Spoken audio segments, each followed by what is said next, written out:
ওই বাচ্চাটা মানুষের বদনজর লাগবে বিধায় আমি ফেসবুকে আমার পেজে পর্যন্ত আপলোড করি নাই ওদের ছবি ভিডিও।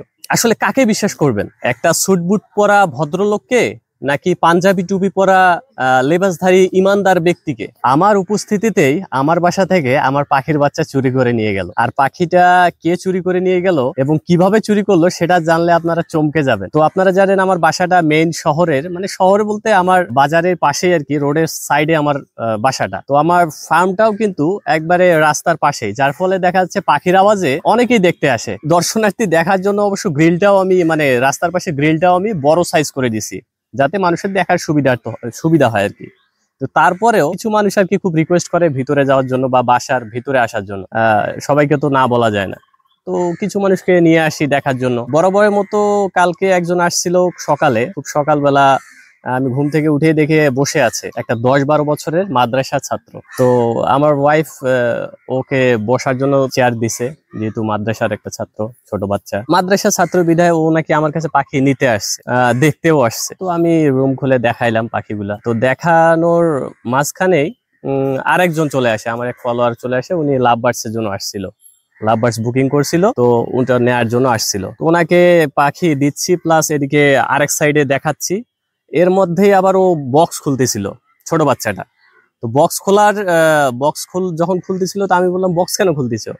আর ছোট বাচ্চা অতটা গায়ে নেয়নি, মানে বক্স খুলেও না, এমনিতে দেখ। এর মধ্যেই ওই ভাইয়ের সাথে আমি আরেক পার্টিশনে এসে আমি পাখি ওনাকে দেখাচ্ছিলাম। তো এর মধ্যেই ও আবার পাখি একটা চুরি করে ইনস্ট্যান্ট গায়েব হয়ে যায়। হ্যাঁ, ওই ভাইয়ের সাথে আবার যখন আমি রুমে ব্যাক করি, দেখলাম ওই ছেলে নাই, গায়েব। তো আমার মনে একটু খটকা লাগে, সন্দেহ তো জাগে। তো এক এক করে সব বের করতেছে, কিন্তু পাখিটা যে পকেটে আছে সেটা বের করতেছে না। তো আমি আবার নিজে থেকে পকেটটা চেক করলাম, দেখি পকেটে পাখি আছে। তো মাদ্রাসার ছেলে, ভাই মাদ্রাসার ছেলে না হলে সত্যি কিন্তু আমি যে বেঁধে রাখতাম, কিন্তু সত্যি কিন্তু।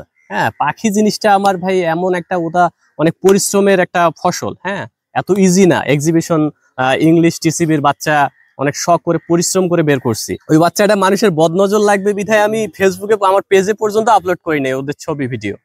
ওই বাচ্চা এসে চুরি করছে। মাদ্রাসার ছাত্র, আমি করলাম ওকে কান ধরাইলাম। কান ধরে বলাইলাম যে বলো যে কোনোদিন কারো জিনিসে হাত দিবা না, কান ধরে তওবা করাইলাম। ও বললো, দেন ছেড়ে দিলাম। যদি ও ক্যামেরার সামনে আনতাম, বা ছোট বাচ্চা তো তো দেখে মনে হলো ও আরো চুরি করার ওর অভ্যাস আছে। হ্যাঁ, আমি জিনিসটা বাসায় ওর জানাইলাম না।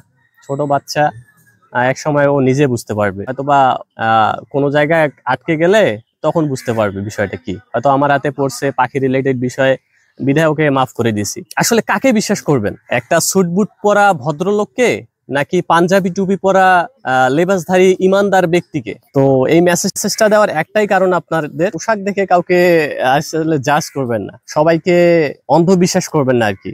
তো নিজের উপর খেয়াল রাখবেন, আপনার পাখিদের উপর যত্ন নেবেন এবং চোখ কান খোলা রাখবেন। আল্লাহ হাফেজ।